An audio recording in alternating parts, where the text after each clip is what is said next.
सारे तीर्थ धाम आपके चरणों में, हे गुरुदेव प्रणाम आपके चरणों में। कहते हैं कि शिक्षा वह शेरनी का दूध है जो जितना पीता है उतना दहाड़ता है। कहते हैं कि सफलता हमारी हाथों के लकीरों में नहीं है, माथों की पसीनों में है।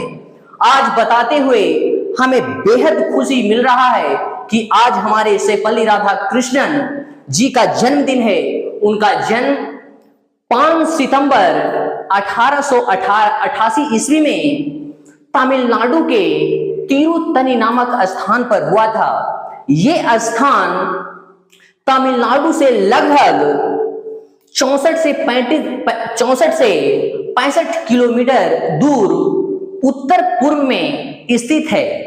सैफअली राधा कृष्णन जी के पिता का नाम वीरास्वामी और माता का नाम सीता मामा था। ठीक है, ये सैफअली राधा कृष्णन जो थे ये अपने जीवन के अमूल्य 40 वर्ष शिक्षण अपने जो देशवासियों को है वो पढ़ाने में समय व्यतीत किए। ठीक है, तो देखते हैं सैफअली राधा कृष्णन जो हैं वो भारत के प्रथम उपराष्ट्रपति थे। इनका कार्यकाल था 1952 से लेकर 1962 ईस्वी तक ये रहे थे। और दूसरा में ये भारत के दूसरे राष्ट्रपति के रूप में जो इनका कार्यकाल था 1962 से लेकर 1967 तक रहे थे। जिस प्रकार आप जानते हैं कि शिक्षा जगत में इन्होंने बहुत ख्यातियां प्राप्त की थी। जिस समय जब भारत रत्न का जब शुरुआत हुआ था 1954 ईस्वी में, तो ये भारत के पहले ऐसे टीचर थे जिनको 1954 ईस्वी में भारत रत्न से नवाजा गया था। इसी दिन से शिक्षा जगत में एक लहर सा दौड़ गया।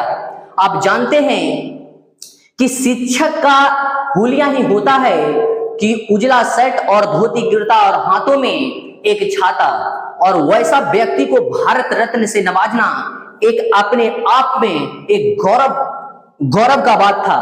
लेकिन आज जो है शिक्षा जगत में देख रहे हैं कि काफी लोग जो होते हैं वो कहते हैं हम कि आप एक रोटी कम ही खाएं, ठीक है, फटे पुराने कपड़े ही पहने, लेकिन अपने बच्चों को जो है से अच्छा शिक्षा जरूर दें। कहे कि जब शिक्षा दे दीजिएगा तो वो किसी के गुलामी के जंजीर से आजाद हो जाते हैं।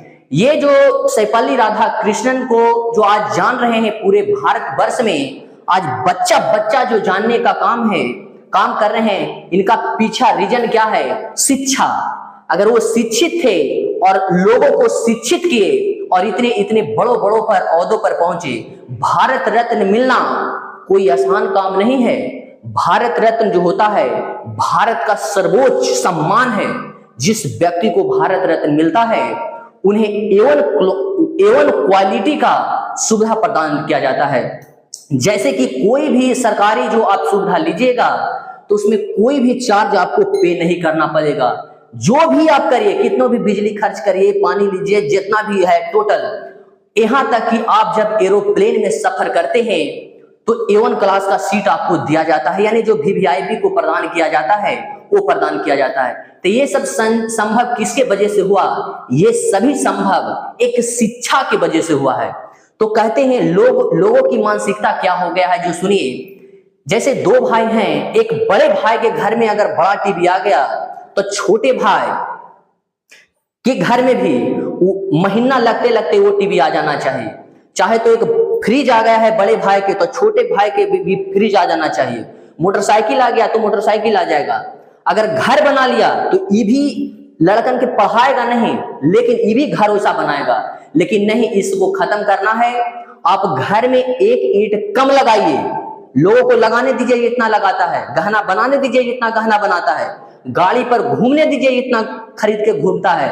लेकिन आप अपने पुत्र को या पुत्रियों को अच्छे स्कूल में पढ़ाएं। कहे कि अगर आप लाख 2 लाख रुपया अगर आप पढ़ाई पर खर्च कर देते हैं तो उसको जीवन बनता है, उसे कठिन काम नहीं करना पड़ता है और उन्हें हर एक जगह इज्जत और सम्मान मिलता है। हम देखे हैं कि जो मजदूर होते हैं उन्हें आए दिन फैक्ट्रियों में किस प्रकार का त्राहिमाम का सामना करना पड़ता है।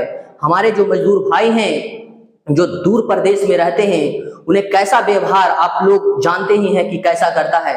तो पढ़ाई हमारा जीवन में बहुत अहम रोल अदा करता है।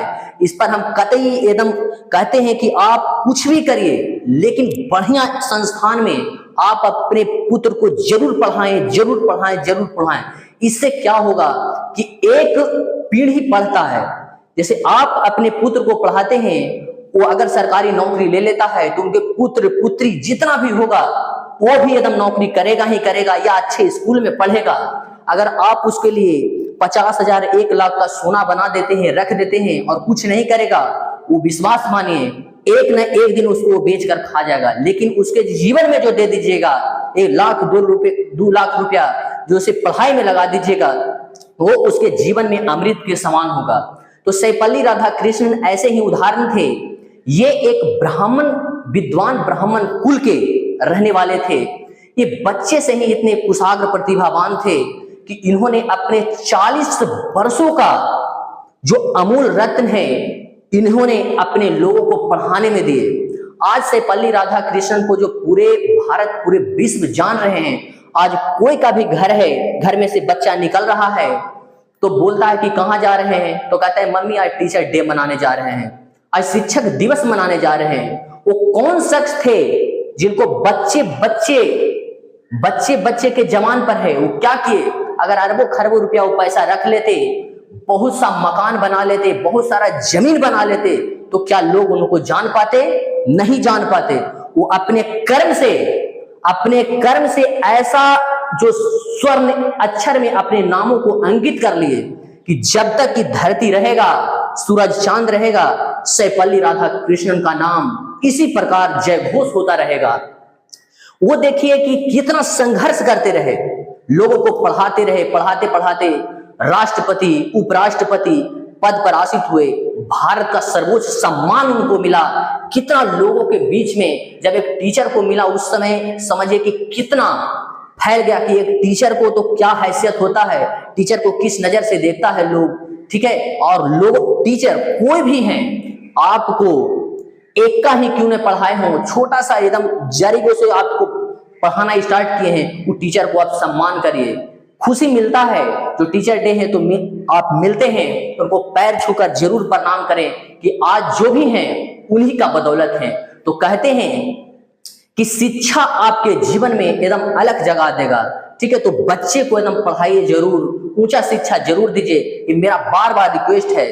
तो कहते हैं इसी के साथ ज्यादा क्या बोले, अपनी वाणी को समाप्त करते हैं। तो कमेंट में अगर बात अच्छा लगा हो तो कमेंट में हैप्पी टीचर डे जरूर लिखिएगा।